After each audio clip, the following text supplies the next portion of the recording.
أجمعين. أما بعد فأعوذ بالله من الشيطان الرجيم. بسم الله الرحمن الرحيم. فإن آمنوا بمثل ما آمنتم به فقد اهتدوا وإن تولوا فإنما هم في شقاق. صدق الله العظيم وبلغنا رسوله النبي الكريم ونحن على ذلك لمن الشاهدين والشاكرين والحمد لله رب العالمين. ذوق اور محبت کے ساتھ بآواز بلند درود پاک پڑھنے کی سعادت حاصل کریں. اللهم صل على محمد وعلى آل محمد كما صليت على إبراهيم وعلى آل إبراهيم إنك حميد مجيد. اللهم بارك على محمد وعلى كما باركت على إبراهيم وعلى آل إبراهيم إنك حميد مجيد. انتہائی واجب الاحترام قابل صد احترام حضرات علماء کرام، بزرگان دین، نوجوانان اہل سنت، ڈسکا شہر سے تعلق رکھنے والے جانباز، سرفروش، جیالے، مجاہد کارکنوں، آپ کافی دیر سے حضرات علماء کرام کے بیانات سماعت فرما رہے ہیں اور میں بھی کافی دیر سے آپ کے علاقہ میں داخل ہونے کے بعد آپ ہی کے درمیان میں پہنچتے پہنچتے بالآخر یہاں تک پہنچا. تو احباب جنہوں نے محبت اور ولولے کا اظہار کیا، موٹر وے انٹرچینج سے لے کر یہاں تک محبت بھرے، جذبات بھرے انداز میں انہوں نے استقبال کیا، اللہ تعالیٰ ان کے جوش جذبے کو سلامت رکھے. حضور کی ختم نبوت، صحابہ اور اہل بیت کی تحفظ کی ایک خوبصورت نسبت سے دونوں جہانوں میں اللہ تعالیٰ انہیں وابستہ رکھے. جس ساتھی کو جہاں جگہ مل گئی وہ وہیں بیٹھ جائے تاکہ ہم باقاعدہ آواز رکھ سکیں.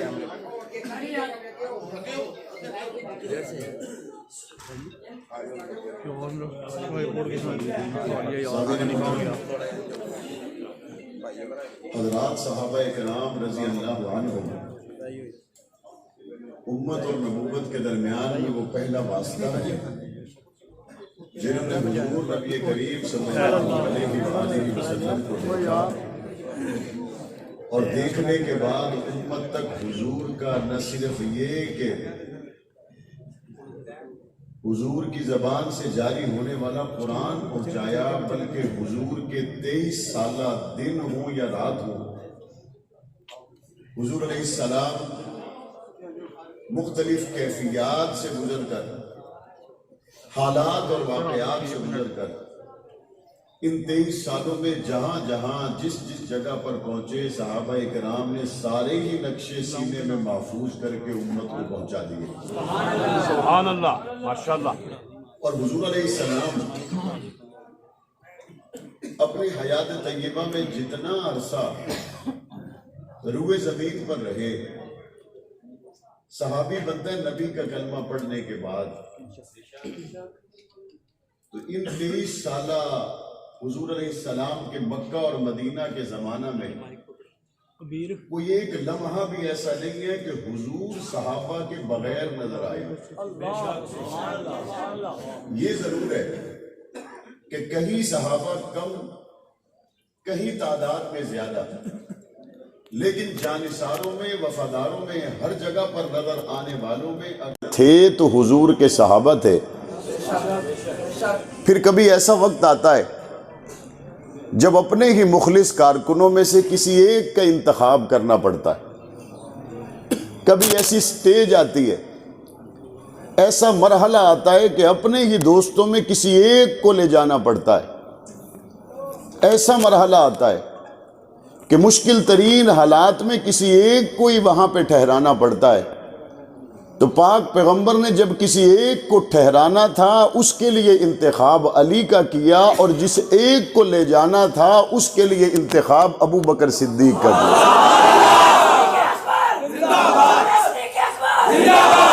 ٹھہرنے والا اپنی جگہ پر بے مثال قربانی دے رہا ہے، اور ساتھ جانے والا اپنی جگہ پر بے مثال قربانی دے رہا ہے. ساتھ جانے والا بھی صحابی ہے، ٹھہرنے والا بھی صحابی ہے۔ ساتھ جانے والے پر اپنی طرح کی آزمائش ہے، ٹھہر جانے والے پر اپنی طرح کی آزمائش ہے۔ رب کریم آپ نے حکم دیا پاک پیغمبر صلی اللہ علیہ وآلہ وسلم کو ہجرت کا۔ اگر رب کریم چاہتے تو اس رات میں نکلنے کا حکم صادر فرما دیتے جس رات میں حضور کے گھر کو گھیرے ہوئے تلواروں والے لوگ نہیں تھے۔ اگر اللہ چاہتے ایسے دن میں نکلنے کا حکم دے دیتے جس دن میں ظاہری طور پر جان جانے کا خطرہ کوئی نہیں، لیکن عین اس وقت میں ہجرت کا حکم ہوا جب باہر ننگی تلواریں لے کر مکہ کے کافر موجود ہیں اور وہ چاہتے یہ ہیں کہ معاذ اللہ حضور علیہ السلام کو شہید کر دیں۔ اور عین اس موقع پر جب باہر برہنہ دینے کے لیے آئے، عین اس ماحول میں حضور کیا فرما رہے ہیں؟ علی تم ٹھہر جاؤ، میں تمہارے سپرد کر رہا ہوں کافروں کی امانتیں، وہ گندم کی شکل میں ہو، وہ مختلف اجناس کی شکل میں ہو، وہ اس وقت کے دراہم و دنانیر کی شکل میں ہو۔ علی میں کافروں کی امانتیں تمہارے سپرد کر کے جا رہا ہوں، تم صبح اٹھنا، امانتیں ان لوگوں تک پہنچانا اور واپس قبا کے مقام پر آ جانا۔ تیری میری وہاں ملاقات ہوگی، وہاں سے پھر اگلا سفر کریں گے۔ جناب علی المرتضیٰ کو یہ فرمانے کے بعد حضور نبی کریم نے مٹھی مٹی کی لی اور سورہ یاسین کا حصہ تلاوت کیا اور وہاں باہر کھڑے ہوئے کافروں کی طرف اچھالا۔ سب پر غنودگی طاری ہو گئی، حضور روانہ ہو گئے۔ آپ کو کیا لگتا ہے یہ کوئی قربانی نہیں کہ حضور موجود ہیں تو بندے کو بندے کا سہارا تو ہوتا ہے؟ اب حضور بھی چلی گئے اور حضور کے بستر پر حضرت علی سوئے ہوئے، دوسرے کمرے میں نہیں، دوسرے بستر پر نہیں، نبی کے بستر پر۔ اور جانتے ہیں اگر حضور کے مغالطے میں وار ہوا تو مجھ پہ ہوگا، جانتے ہیں حضور کے مغالطے میں جان گئی تو میری جائے گی، لیکن بستر نبی پر جناب علی سوئے ہوئے۔ میں نے کہا علی نیند آ گئی، سو گئے؟ کہاں سو اس لیے گیا جب پاک نبی نے فرمایا صبح اٹھنا، امانتیں سپرد کرنا، قبا کے مقام پر آنا۔ مجھے تسلی ہو گئی، اس کے علاوہ تو جب بھی سوتا موت آ سکتی تھی۔ کملی والے آقا نے فرما دیا صبح اٹھنا، اس کا مطلب ہے موت نہیں آ سکتی۔ تسلی ہو گئی، اس کا مطلب ہے موت آ سکتی نہیں۔ سو گئے اور ساری رات کافر سمجھتے رہے بستر نبی پر علی ہیں۔ یہ جو حضرت علی کو نبی سمجھ رہے تھے یہ کون تھے؟ جو حضرت علی کو نبی سمجھ رہے تھے کون تھے بھئی؟ کون تھے؟ کون تھے؟ حضور کے بستر پر علی سوئے ہوئے۔ مومنین کے امام ابو بکر کو پتا تھا کہ بستر نبی پر نبی نہیں علی ہے۔ ایمان والوں کو پتا تھا بستر نبی پر نبی نہیں علی ہے، لیکن مکے کے کافروں کو پتا نہیں چلا کہ نبی کے بستر پر سوئے ہوئے نبی ہیں یا علی ہیں۔ وہ اسی مغالطے میں تھے، نبی ہیں یا علی ہیں، نبی ہیں یا علی ہیں، نبی ہیں یا علی ہیں، ان کا مغالطہ چل رہا ہے۔ اور وہاں کملی والے آقا نے ابو بکر صدیق کا دروازہ کھٹکھٹا دیا ہے۔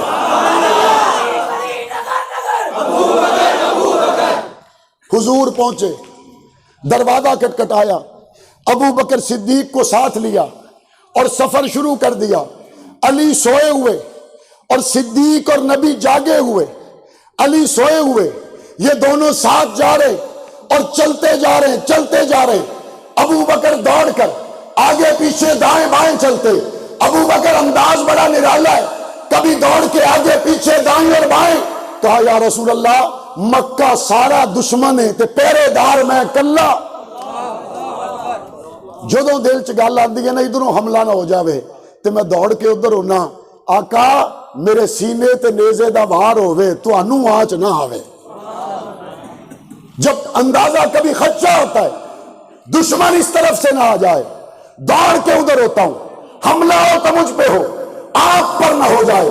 چلتے چلتے ابو بکر صدیق نے درخواست کی، یا رسول اللہ آپ کے قدمین مبارک زخمی ہو گئے، ابو بکر کو برداشت نہیں، میرے کندھوں پہ سوار ہو جائیں۔ دسکا کے لوگوں، سنگریزوں نے نبی کے قدموں کو زخمی کیا، کیا ابو بکر کے قیر زخمی نہیں تھے؟ زخمی ابو بکر کے پاؤں بھی تھے۔ عشق بہاریاں آن دیوائیاں دتا گھر دا سارا مالے، ہاں اتنا پختہ سنگت دا سپا اج بھی رسول دے نال ہے۔ ابو بکر تو کہتے ہی اس کو ہے جس کو اپنی جان کی پرواہ نہ ہو، ابو بکر کہتے ہی اس کو ہے جس کو اپنے زخموں کی پرواہ نہ ہو، ابو بکر کہتے ہی اس کو ہے جو کہ فدا کا ابی رومی یا رسول اللہ، پاک پیغمبر کو کندھوں پر اٹھا کر لے جانے والا ابو بکر صدیق ہے، غار میں داخل ہونے والا ابو بکر ہے، کالے کا ڈنگ برداشت کرنے والا ابو بکر ہے، ڈنگ برداشت کر کے نبی کو نہ جگانے والا ابو بکر ہے۔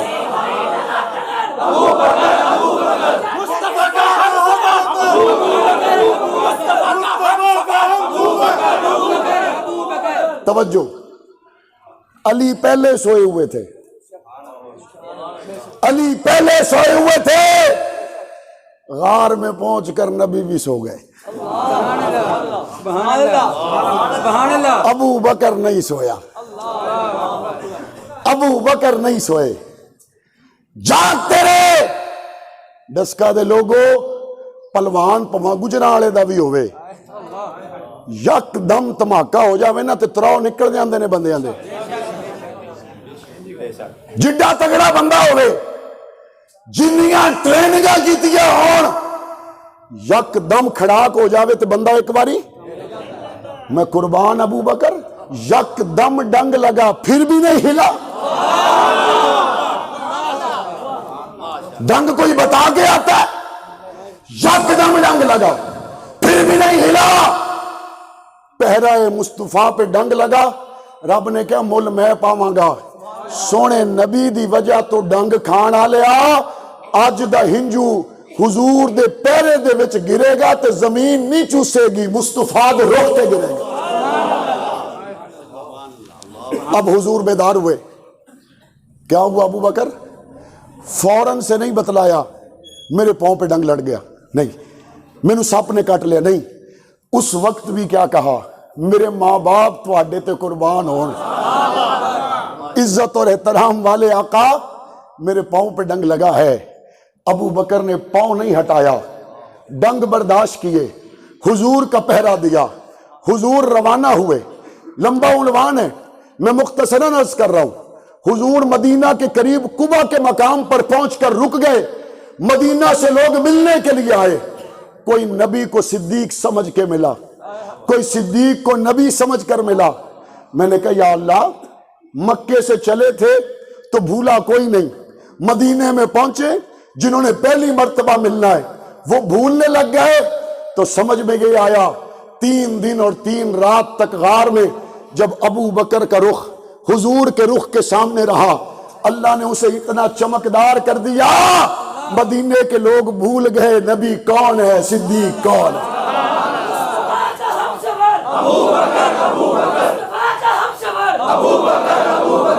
گلی گلی نگر نگر گلی گلی نگر نگر، اور یہ نظر جو ابو بکر کے چہرے پر پڑی، یہ بار بار پڑی۔ آپ کو کیا لگتا ہے یہ نظر بار بار جو پڑی ہے، جو ابو بکر کے چہرے پر آقا کی نظر بار بار پڑی، یہ نظر کوئی معمولی نظر نہیں، یہ بار بار پڑی، 1000 بار پڑی۔ وہ 1000 بار تو دور کی بات ہے، یہ نظر ایک بار ڈوبتے ہوئے سورج پہ پڑ جائے تو واپس آ جائے، یہ نظر آسمان کے چمکتے ہوئے چاند پہ پڑ جائے تو 2 ٹکڑے ہو جائے، یہ نظر زمین کے سینے میں گڑے ہوئے کھجور کے درخت پہ پڑ جائے، وہ کھجور کا درخت زمین کا سینہ چیر کے میرے نبی کو آ کے سجدہ کر دے۔ یہ نظر جو ابو بکر کے حصے میں آئی، بار بار آئی، 1000 بار آئی، یہ نظر اگر ایک مرتبہ ابو جہل کی مٹھی میں بند کنکریوں میں پڑ جائے، وہ کنکریاں پاک پیغمبر کا کلمہ پڑھ دیتی ہے۔ یہ نظر جو ابو بکر کے مکھڑے پہ پڑی، یہ وہ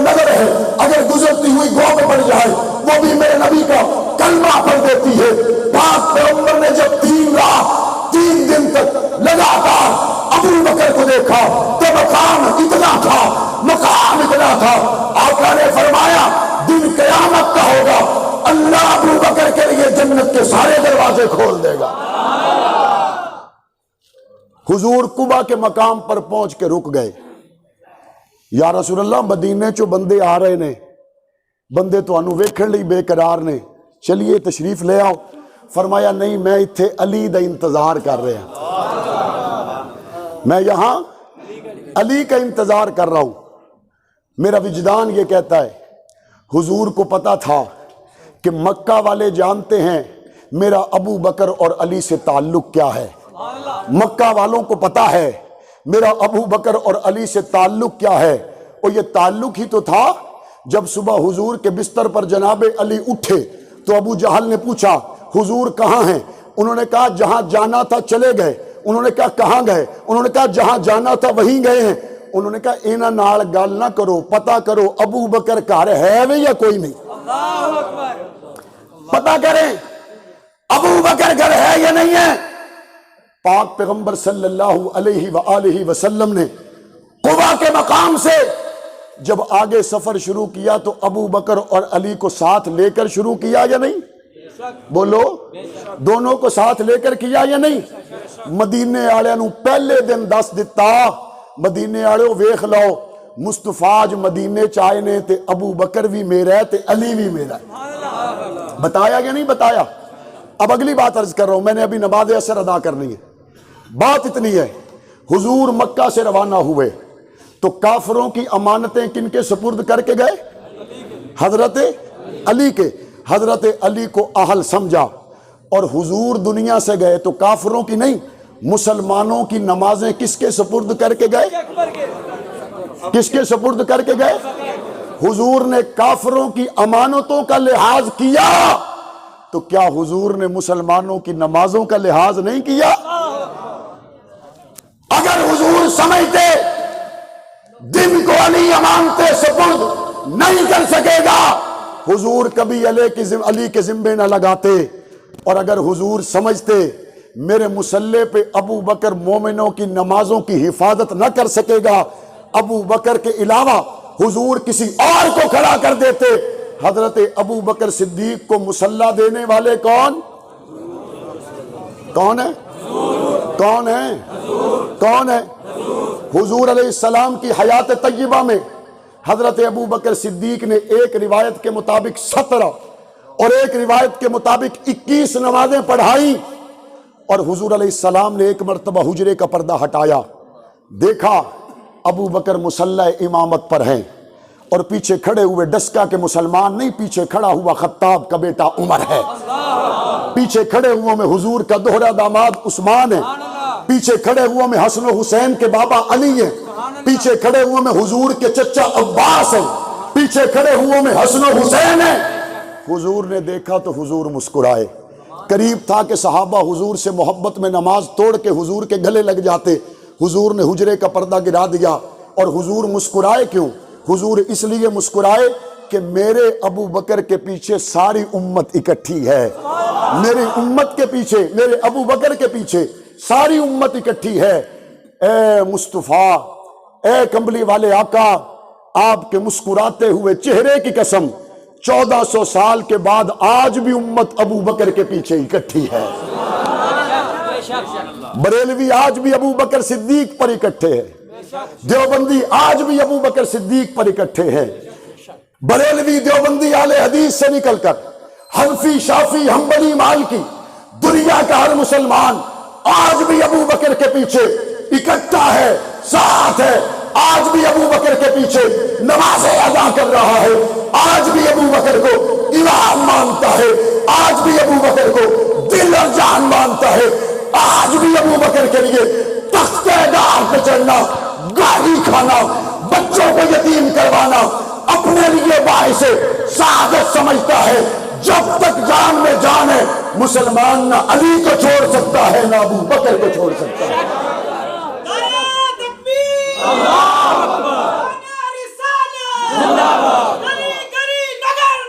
ابو بکر، ابو بکر، گلی گلی نگر نگر، ابو بکر، مصطفیٰ کا ہم سفر، ابو بکر، مصطفیٰ کا ہم سفر، ابو بکر، ابو بکر، میرا عزم میرا۔ حضرت ابو بکر صدیق کے پیچھے تفصیل کا وقت نہیں ہے، بس آپ کو دو منظر سمجھانے ہیں، دو منظر سمجھانے ہیں۔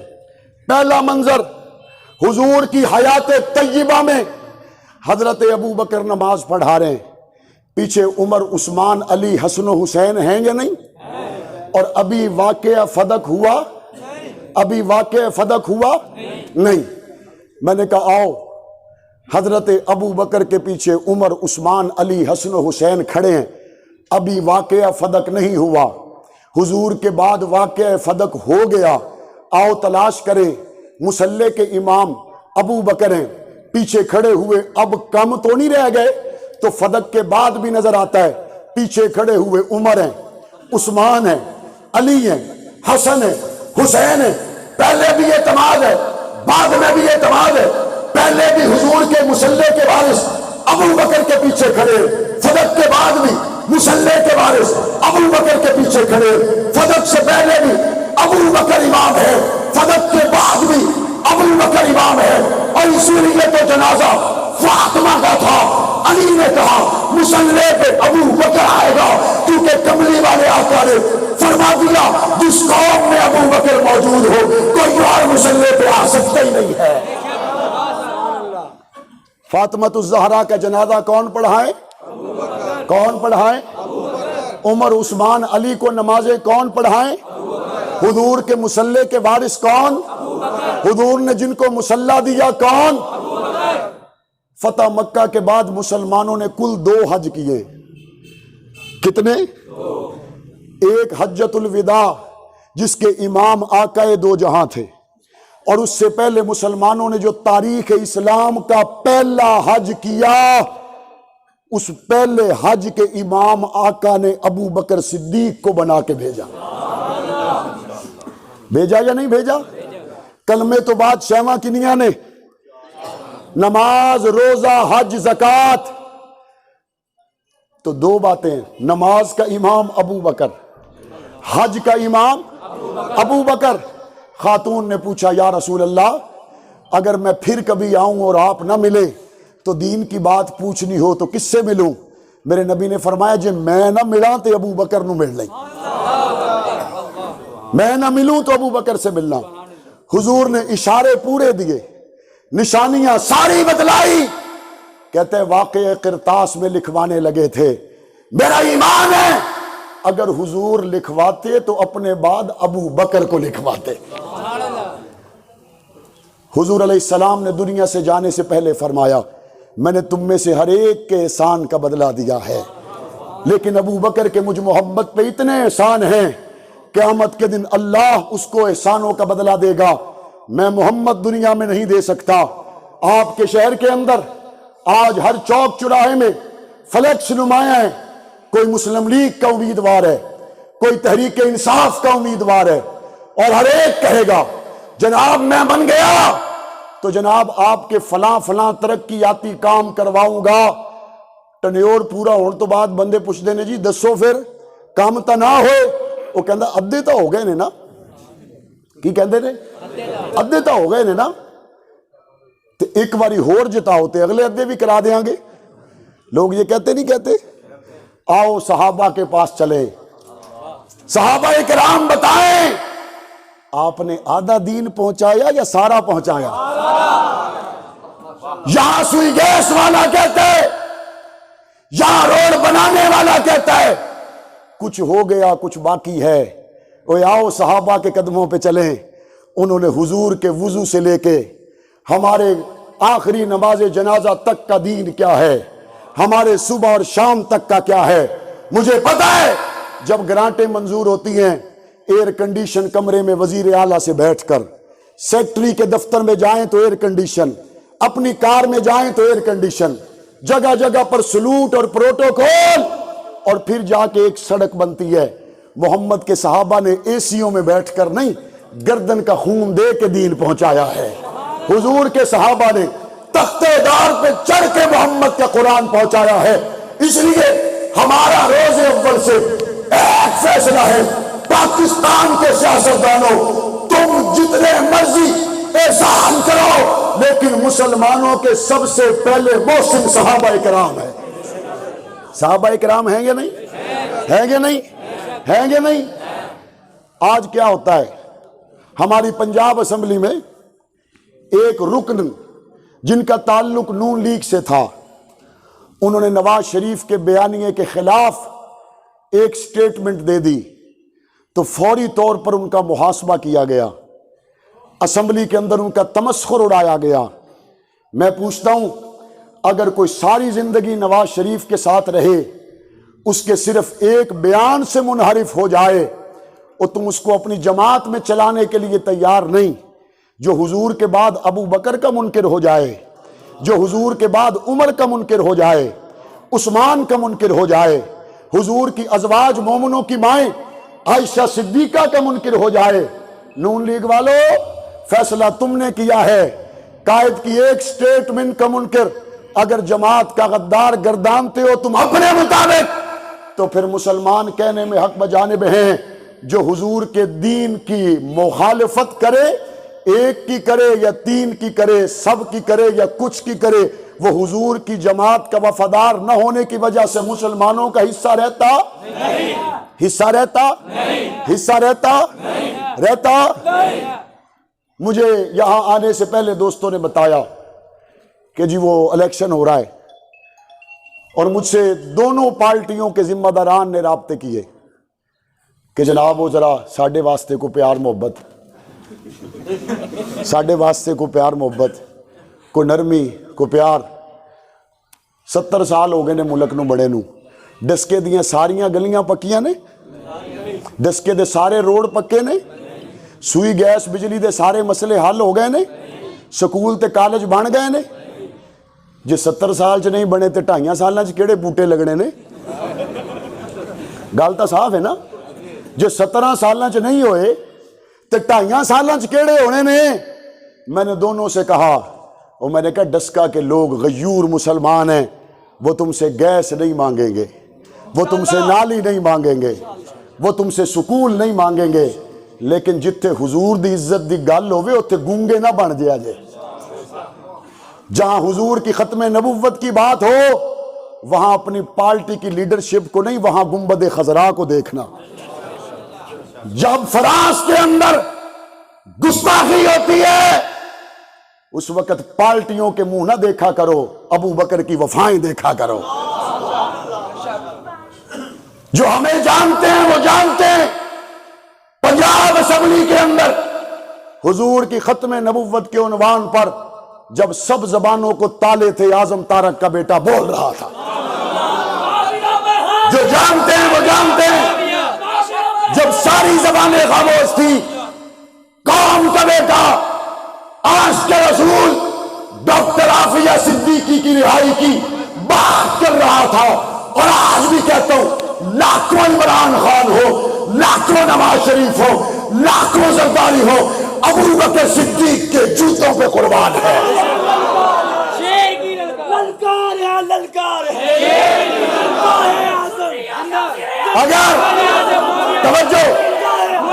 اگر مسلم لیگ نواز شریف کسی کو ٹکٹ دے دے اور نواز شریف کا کارکن کہے جی میں ووٹ نہیں دینا، تو پارٹی کہندی رکنیت ختم، کہ تو جماعت دے فیصلے دا احترام نہیں کیتا۔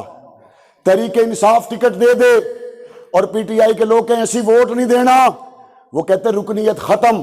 عمران خان نے ٹکٹ دیا، تم نے منہ دوسری طرف کیوں کیا؟ اسی بھی وہی گل کر دے ہاں، کسی نو ٹکٹ عمران دیندا ہے، کسی نو ٹکٹ نواز شریف دیندا ہے، ابو بکر صدیق نو مسلح مصطفیٰ نے دیتا ہے۔ کس نے مسلح دیا ہے؟ ہم ٹکٹوں کی بات نہیں، ہم حضور کے منبر کے وارث کی بات کرتے ہیں۔ اور ہمارا یہاں بیٹھے ہوئے تمام لوگوں کو میرا مخلصانہ مشورہ ہے، تواڈے ووٹ بڑے ہونے نے، کسی نے نون نو، کسی نے پی ٹی آئی نو حامی بھری ہوئی ہونی ہے، سٹام لکھاؤ نہ تو سٹام لکھاؤ، انہوں کو جی ساڈے گھر دے 6 ووٹ نے، ساڈے گھر دے 100 ووٹ نے، ساڈا 50 ہے، ساڈا 80 ہے، ساڈا 90 ہے، ساڈا صرف ایکو مطالبہ ہے، سونے ہاں جے حضور دی ختم نبوت دی گل کریں گا تے اسی تیرے ہیں۔ یہ بات کرنی چاہیے نہیں کرنی چاہیے؟ وہ وہاں پہ غافل اس لیے ہوتے ہیں آپ نے بھی سوئی گیس کے علاوہ دوسری بات نہیں کی ہوتی, آپ نے بھی گلی کے علاوہ دوسری بات نہیں کی ہوتی, آپ نے بھی سولنگ اور نالی کے علاوہ دوسری بات نہیں کی ہوتی. میں نے دسو سولنگ نالیاں سارے بن جان تے حضور دی عزت تے حملہ ہوئے, خوش ہوں دیوں یا پریشان؟ اس کا مطلب ہے سہولتیں ساری ہوں, روٹی کپڑا مکان ہو نہ ہو, لیکن حضور کی ختم نبوت پہ حملہ ہو جائے مسلمان بے قرار رہتا ہے. اپنی اس پہلی بے قراری کا سٹام لکھواؤ اور ان سے کہو اگر تم جیت جاتے ہو حضور کے وفادار رہنا, صحابہ کے وفادار رہنا, اہل بیت کے وفادار رہنا. عمران خان میں تمہیں بھی کہتا ہوں سارے بندوں کو 10 روپے 15 روپے کی نہیں, قوم 200 روپے کی روٹی کھانے کے لیے تیار ہے. حضور کی عزت کے پہرے دار تم بن جاؤ, ہم تمہارے ساتھ ہیں.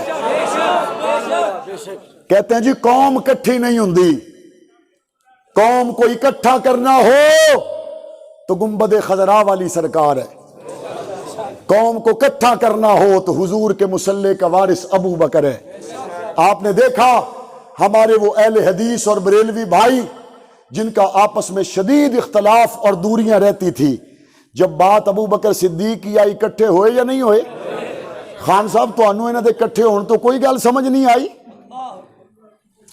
بلوچ اپنی بات کرے گا, سندھی اپنی بات کرے گا, پٹھان پنجابی اپنی بات کرے گا, لیکن جب بات کمبلی والے کی آئے گی تو سب حضور کی بات کریں گے.